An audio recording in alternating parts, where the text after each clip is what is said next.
Tak banyak yang tahu jika ternak bulus merupakan usaha yang sangat menjanjikan. Selain diminati untuk dipelihara, juga banyak manfaatnya, terutama untuk produksi minyak bulus. Dagingnya juga banyak digemari pasar ekspor luar negeri. Tapi faktanya, masih banyak orang gagal ternak bulus karena salah langkah.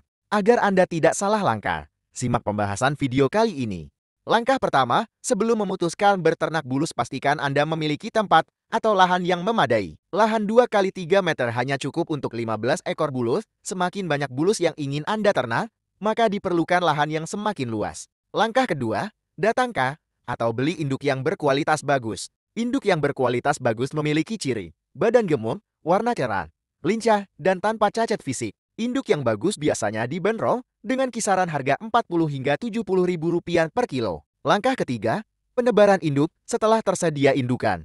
Segera lakukan pemijahan dengan menebar induk pada tempat yang sudah disediakan. Setelah dilakukan penebaran induk, diamkan selama 3 hari. Jangan langsung diberikan pakan. Setelah 3 hari, berikan pakan setiap pagi secara rutin. Langkah keempat, siapkan kandang khusus untuk bertelur. Kandang tempat bertelur harus teduh, kering dan beralas pasir campuran tanah. Induk yang ingin bertelur biasanya akan mencari tempat daratan kering dan tanah yang ada kandungan pasirnya. Pengambilan telur harus dilakukan pagi hari. Jika tidak segera diambil akan banyak telur yang rusak karena ulah induk lain yang ingin bertelur juga di tempat tersebut. Langkah kelima, inkubasi telur. Telur yang sudah diambil langsung diinkubasi dengan cara dikubur dengan tanah. Di tahap ini, banyak orang salah sangka.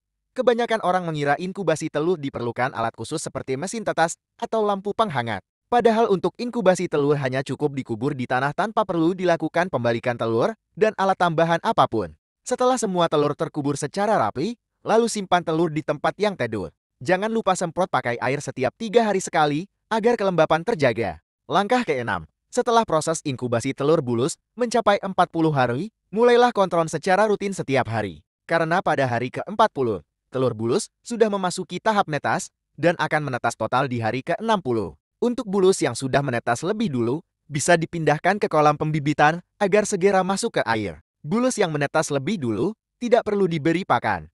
Pemberian pakan mulai dilakukan saat semua telur menetas total. Semua telur akan benar-benar menetas total di hari ke-60.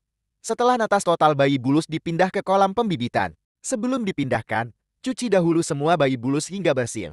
Jika tidak dicuci, nantinya akan membuat air di kolam pembibitan menjadi kotor. Karena untuk bayi bulus sangat membutuhkan air bersih. Untuk hidup, jangan biarkan air di kolam kotor. Langkah berikutnya adalah langkah ketujuh. Langkah ketujuh adalah pemindahan bayi bulus ke kolam pembesaran. Bayi bulus yang sudah berusia 1 bulan harus dipindahkan ke kolam pembesaran agar bisa mendapatkan tempat yang lebih luas dan paparan sinar matahari yang cukup. Karena untuk bulus yang sudah berusia 1 bulan akan membutuhkan sinar matahari untuk berjemur.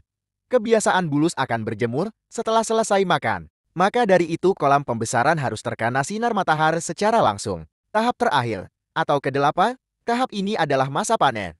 Masa panen dapat dilakukan setelah bulus berusia 1 tahun. Tetapi dengan catatan saat masa pembesaran, selalu diberi asupan pakan yang cukup.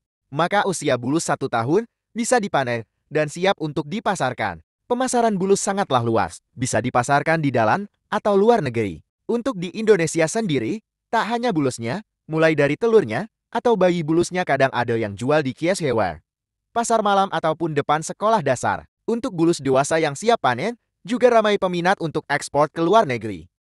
Nah, sekarang sudah tahu ya, cara ternak bulus dan peluang pasarnya. Kalau Anda mau mulai usaha ini, bisa dimulai dari skala kecil dahulu. Jika ada pengalaman atau pendapat pribadi tentang bulus, bisa tuliskan di kolom komentar.